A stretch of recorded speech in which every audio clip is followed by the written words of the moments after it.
राधे राधे दोस्तों, स्वागत है आप सभी का हमारे YouTube चैनल पर। दोस्तों, अगर आप हिंदू धर्म से बिलोंग करते हैं तो आपको मालूम ही होगा कि घर का मुख्य द्वार कितना महत्वपूर्ण होता है, क्योंकि मुख्य द्वार के माध्यम से ही इस ब्रह्मांड में विचरण करने वाली सकारात्मक और नकारात्मक शक्तियां घर में प्रवेश करती हैं। लेकिन ज़्यादातर लोगों को इसके बारे में बिल्कुल भी मालूम नहीं होता कि जितने भी प्रकार की नकारात्मक और सकारात्मक शक्तियां होती हैं वो मुख्य द्वार के माध्यम से ही घर के अंदर प्रवेश करती हैं। जैसे कि दोस्तों, अगर नकारात्मक ऊर्जा की बात की जाए तो जो तंत्र मंत्र किया होता है, भूत बाधा होती है, या फिर किसी भी प्रकार की तांत्रिक क्रिया आपके ऊपर या फिर आपके परिवार के किसी भी सदस्य के ऊपर किया गया है, इससे नकारात्मक शक्तियां उस व्यक्ति के माध्यम से घर के अंदर मुख्य द्वार से प्रवेश करने लगती हैं। नकारात्मक ऊर्जाएं जब घर में प्रवेश करती हैं तो इससे व्यक्ति के जीवन में दुख, दरिद्रता का आगमन होने लगता है। व्यक्ति कितना भी परिश्रम क्यों ना करे, उसे सफलता की प्राप्ति बिल्कुल भी नहीं होती। इसलिए घर में नकारात्मक ऊर्जा की जगह सकारात्मक ऊर्जा का होना बेहद ज़रूरी माना जाता है। नकारात्मक ऊर्जा के प्रभाव से हमेशा ही घर परिवार में लड़ाई झगड़े होते रहते हैं। इसी के साथ ही दोस्तों, सकारात्मक ऊर्जाएं भी घर में इसी माध्यम से प्रवेश करती हैं। जैसे कि दोस्तों, कुल देवता, कुल देवी और देवीय शक्तियां घर में प्रवेश करती हैं। इससे घर में सकारात्मक ऊर्जा का संचार होने लगता है, जिससे परिवार के बीच खुशहाली का माहौल रहता है। लड़ाई झगड़े बिल्कुल भी नहीं होते। ये सब के सब सकारात्मक प्रभाव की वजह से होता है। जिस व्यक्ति के ऊपर सभी प्रकार के सकारात्मक शक्तियों का प्रभाव होता है, जैसे कि कुल देवता, कुल देवी और घर के सभी देवी देवताओं का आशीर्वाद यदि किसी व्यक्ति के ऊपर प्राप्त होता है, ऐसे व्यक्ति का जीवन तेजी से आगे बढ़ता है। आपने खुद भी कई बार देखा होगा, जब आप घर के बाहर जाते हैं तो आपको बड़ा ही आनंद और सुख प्राप्त होता है, और जब आप अपने घर में आते हैं तो आपको डर, भय, चिंता ये सब सताने लगती हैं। इसका मुख्य कारण ये होता है कि जैसे ही आप अपने घर में प्रवेश करते हैं, वैसे ही आपके घर में मौजूद नकारात्मक ऊर्जाएं आपके ऊपर हावी होने लगती हैं, जिसके कारण आप भयभीत होकर डरने लगते हैं। जबकि जब आप घर के बाहर रहते हैं तो बाहरी वातावरण में सकारात्मक ऊर्जा संचार करती है, जिसके कारण आपका मन हमेशा प्रसन्न और शांत रहता है। दोस्तों, जब व्यक्ति के जीवन में नकारात्मक ऊर्जा हावी होने लगती है तो इससे उस व्यक्ति का जीवन दूभर हो जाता है, यानी कि उसे किसी भी कार्य में सफलता की प्राप्ति नहीं होती। लगातार कठिन परिश्रम करने के बावजूद किसी भी क्षेत्र में सफल नहीं हो पाता। जबकि जहाँ पर सकारात्मक ऊर्जा संचार करती है वहाँ पर हमेशा ही सुख, समृद्धि और माता लक्ष्मी का वास होता है। दोस्तों, अगर आप भी अपने घर परिवार में सभी प्रकार की समस्याओं से छुटकारा प्राप्त करना चाहते हैं तो ऐसे में आपको अपने घर में मौजूद नेगेटिव एनर्जी को दूर करके कुछ ऐसे कार्य करें जिससे सकारात्मक ऊर्जा का संचार हमेशा ही आपके घर में होता रहे।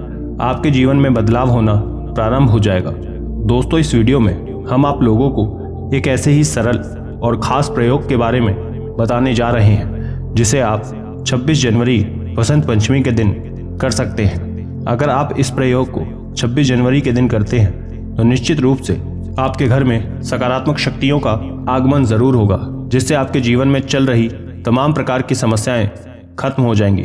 लेकिन उससे पहले दोस्तों, अगर आप चैनल पर पहली बार आए हैं और इसी प्रकार की जानकारी नियमित रूप से रोज़ाना प्राप्त करना चाहते हैं तो अभी हमारे चैनल को सब्सक्राइब करके हमारे साथ जुड़ जाइए, जिससे आपको समय समय पर इसी प्रकार की जानकारियाँ प्राप्त होती रहें। दोस्तों, कई बार ऐसा होता है कि घर में पितृ प्रसन्न नहीं रहते, पितृ परेशान रहते हैं, जिसकी वजह से घर परिवार में कष्ट उत्पन्न होता है, संकट आने लगता है। कहीं ना कहीं कोई ना कोई परेशानी उत्पन्न होती रहती है।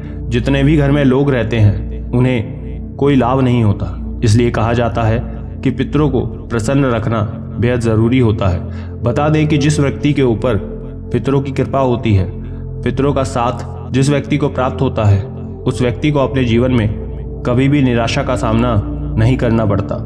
चाहे कितना भी कष्ट उसके जीवन में क्यों ना आए, उसके पितृ सभी संकटों को ढाल की तरह अपने ऊपर ले लेते हैं। तो ऐसे में आप समझ सकते हैं कि पितरों का प्रसन्न रहना कितना आवश्यक है।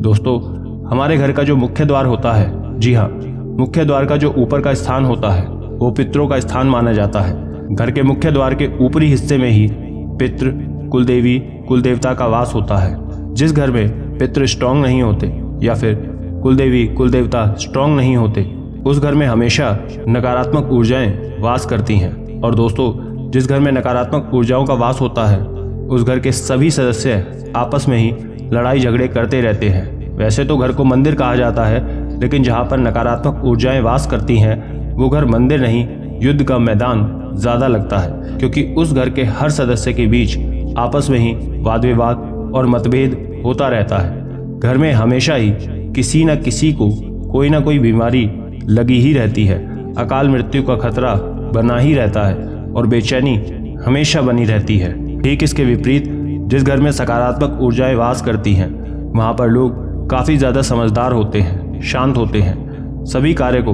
बड़ी समझदारी के साथ करते हैं। तो सबसे पहले तो दोस्तों, आपको 26 जनवरी के दिन अपने घर के मुख्य दरवाजे पर एक स्वास्तिक बना देना है। हर महीने स्वास्तिक को आपको रिचार्ज करते रहना है। काफ़ी लोग तो ऐसे होते हैं जो साल में एक बार स्वास्तिक बनाकर उसे कई सालों के लिए भूल जाते हैं, जबकि इस बात का ध्यान नहीं देते हैं कि घर का मुख्य द्वार ही सबसे ज़्यादा मुख्य है, तभी तो उसे मुख्य कहा जाता है। तो आप इस बात का ध्यान रखें। इस बात का आपको हमेशा ध्यान रखना है कि हर महीने उसे रिचार्ज करना है। दोस्तों, स्वास्तिक के बहुत ज़्यादा लाभ होते हैं। इसकी जितनी भी डंडियाँ होती हैं, यानी इसके जितने भी लेख होते हैं और इसमें जो स्पेस होता है, वो सभी चीज़ें तंत्र को दर्शाती हैं। स्वास्तिक एक प्रकार का यंत्र होता है जो धन को आकर्षित करता है, यानी कि आपके जीवन में सुख, समृद्धि, धन, वैभव सभी चीज़ों को आकर्षित करने के लिए प्रभावी यंत्र के रूप में कार्य करता है। दोस्तों, इस बात का खास ख्याल रखें कि अगर आपके घर में धन की समस्याएं हैं तो केवल हल्दी से ही स्वास्तिक को बनाना है। अगर आपके घर में शत्रुओं की समस्याएं हैं, आपके बच्चे आपका कहना नहीं मानते, भूत प्रेत की समस्याएं होती हैं, तो आपको अष्टगंध का इस्तेमाल करना है, या फिर आपको सिंदूर में चंदन मिला करके घर के मुख्य द्वार पर स्वास्तिक बनाना है। इससे बहुत ज़्यादा लाभ मिलता है। पितृ प्रसन्न होते हैं, कुलदेवी, कुलदेवता का साथ बना रहता है।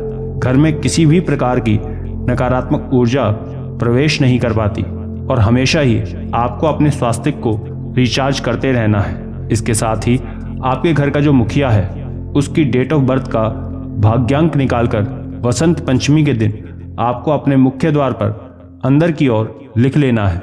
और जब भी आप घर से बाहर निकलते हैं या फिर घर में आते हैं या फिर बाहर से अंदर आते हैं तो बस उस अंक को रोजाना छूकर आना है।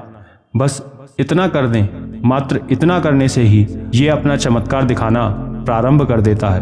आपके जीवन में चल रही सभी प्रकार की ध्यान से संबंधित समस्याओं को दूर करने के साथ ही आपके भाग्य को जागृत कर देता है। शत्रु की समस्या हो या कर्ज की समस्या या फिर और कोई समस्या हो, वो खत्म हो जाती है। जब आपका भाग्य जागृत होगा तो आपको आपके कार्य क्षेत्र में सफलता प्राप्त होती है। सभी प्रकार के कष्ट दूर हो जाएंगे।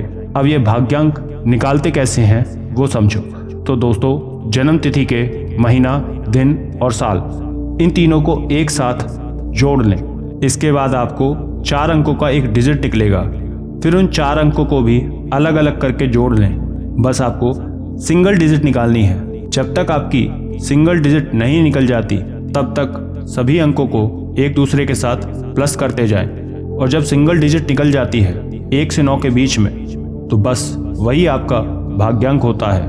आपको अपने मुख्य द्वार पर भाग्यांक को कुछ इस तरह लिखना है कि जब आप घर से बाहर जाते हैं तो उसे छूकर निकलें, और जब आप घर के अंदर आते हैं तो उसे छूकर के अंदर आना है।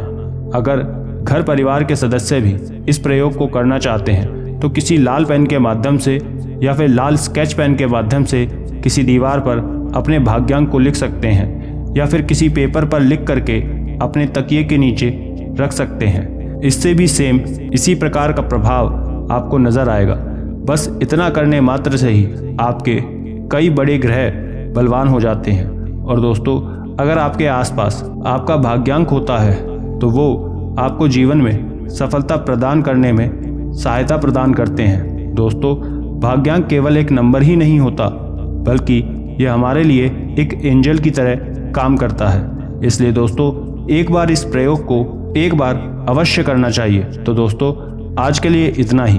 वीडियो अच्छी लगे तो लाइक कर देना, अपने दोस्तों और रिश्तेदारों के फेसबुक और व्हाट्सएप ग्रुप में ज़रूर शेयर करना, कमेंट में ज़रूर बताएं कि वीडियो कैसी लगी, और भी ज़्यादा जानकारियों के लिए स्क्रीन पर दिखने वाली वीडियोस को एक बार ज़रूर देख लें। राधे राधे।